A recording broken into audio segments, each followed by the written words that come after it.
Ceiling કાર્યવાહી અને દોષનો ટોપલો અધિકારીઓ પર। સીલિંગ કાર્યવાહી સામે બોલ્યા સુરત પૂર્વના ભાજપ એમએલએ। સીલિંગ કાર્યવાહી સામે અધિકારીઓ પર વરસ્યા એમએલએ। તેમણે કહ્યું કે માલ ખાય અધિકારી અને માર ખાય ચૂંટાયેલો પ્રતિનિધિ। સુરત પૂર્વ એમએલએ અરવિંદ રાણાએ કહ્યું છે કે સુડા વિસ્તારના 82 એકમોને સીલ કરાયા છે, પરંતુ સુડામાં બીયુ મંજૂરી વગર ચાલતા યુનિટોની જવાબદારી કોણ નક્કી કરશે? સુડા અધ્યક્ષ તરીકે મનપા કમિશનરની નિયુક્તિ થઈ છે અને સીલિંગ કાર્યવાહી બાદ લોકો ચૂંટાયેલા પ્રતિનિધિઓ પાસે આવે છે ત્યારે તેમનો આક્રોશ હોય છે। કમિશનરે આવા અધિકારીઓ સામે પગલાં લેવા જોઈએ એવી વાત કરી એમએલએએ કહ્યું છે કે માલ ખાય અધિકારીઓ અને માર ખાય ચૂંટાયેલા પ્રતિનિધિઓ હવે આ સુરતમાં નહીં ચાલે। મ્યુનિસિપલ કમિશનરશ્રીએ પોતાના તાબાના અધિકારીઓની ઉપર આવા પગલાં લેવા જોઈએ।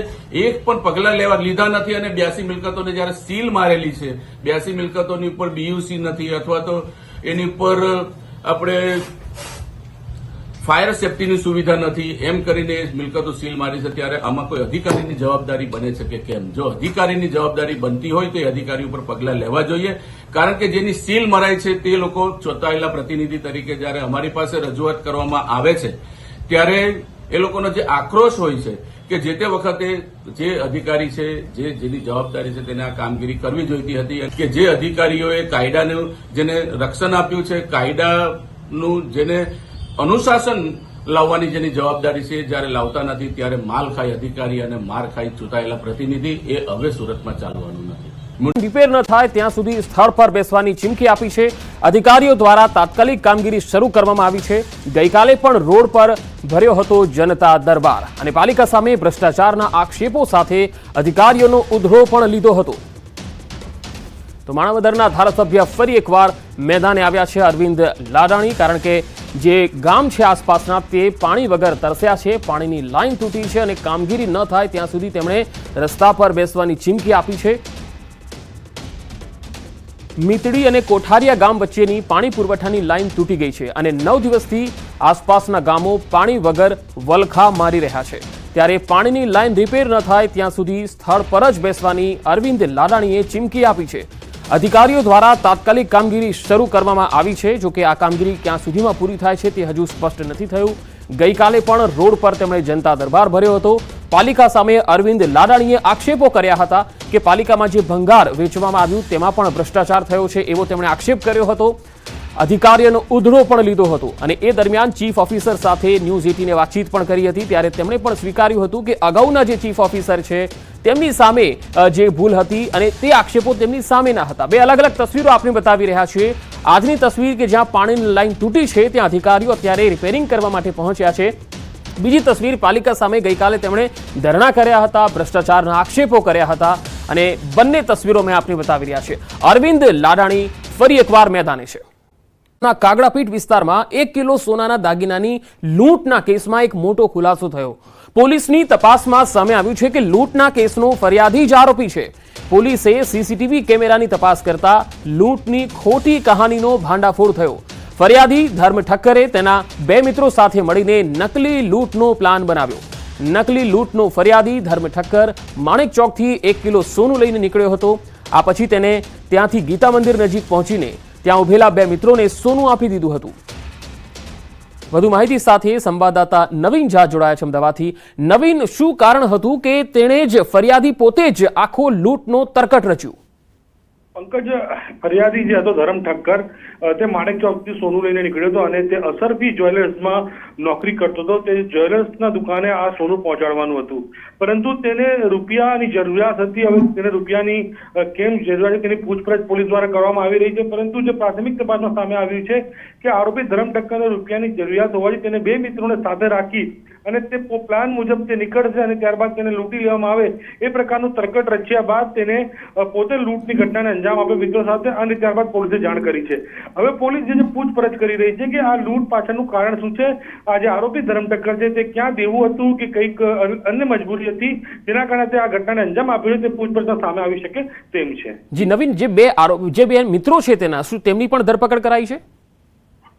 બિલકુલ ત્રણેયની ધરપકડ કરી લેવામાં આવી છે. આ કેસની અંદર ધરમ ઠક્કર અને જે બંને આરોપીઓ છે, 3 આરોપીઓ છે કે જે લોકોએ લૂંટની ઘટનાને અંજામ આપ્યો હતો, એ ત્રણેય લોકોની પૂછપરછ હાથ ધરવામાં આવી છે. ત્રણેય લોકોની પકડી પાડવામાં આવ્યા છે અને હવે પોલીસ જે છે ટૂંક સમયમાં અન્ય જે ખુલાસાઓ છે કે કેમ 1 કિલો સોનાની લૂંટ કરવામાં આવી હતી અને તેની પાછળનું કેટલું કમિશન હતું, આ બંનેને કેટલા મળવાના હતા અને કયા પ્રકાર આખું પ્લાનિંગ કર્યું હતું, તે તમામ તપાસ કરવામાં આવી રહ્યું છે. જી નવીન, આભાર માહિતી આપવા માટે.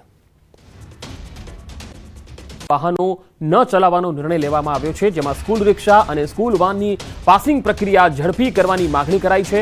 ટ્રાફિક આરટીઓ ઝુંબેશ શરૂ થતા પહેલા જ ચીમકી ઉચ્ચારી છે. અમદાવાદ સહિત રાજ્યભરની રિક્ષા અને સ્કૂલ વેન ચાલકોની બેઠકમાં આ નિર્ણય કરવામાં આવ્યો છે. તો મંગળવારથી સ્કૂલ વાહન ચાલકો નહીં ચલાવવાનો નિર્ણય કરાયો છે.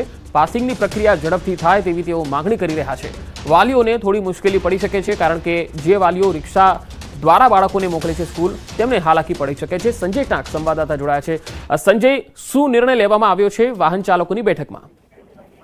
બિલકુલ પંકજ, જે રાજકોટની ઘટના પછી જે પ્રકારે સ્કૂલ વેનમાં પણ જે છે નિયમો લાગુ કરવામાં આવ્યા છે, ખાસ કરીને વિદ્યાર્થીઓને બેસાડવાની સંખ્યાની વાત હોય કે પછી ફિટનેસ સર્ટિફિકેટ લેવાની વાત હોય કે પાસિંગની પરમિટ લેવાની વાત હોય, તે તમામ મામલે નિયમો કડક કરવામાં છેલ્લા 3 વર્ષથી એસોસિએશન રજૂઆત કરી રહ્યું હતું.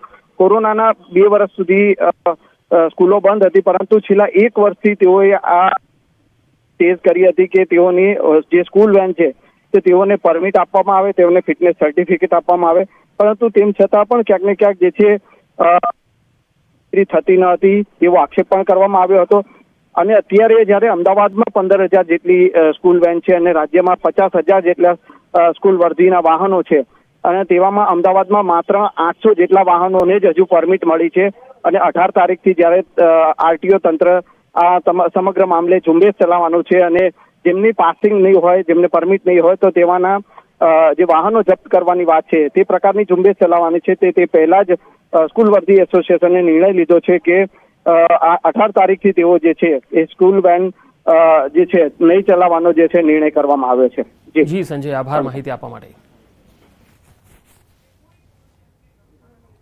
તો મંગળવારથી સ્કૂલ વાહન ચાલકોએ વાહનો નહીં દોડાવવાનો નિર્ણય કર્યો છે, કારણ કે આ પાસિંગની પ્રક્રિયા ખૂબ જ ધીમી છે. જ્યાં સુધી આરટીઓ તેને પૂરી ન કરે ત્યાં સુધી તેઓ ગાડી નહીં દોડાવે.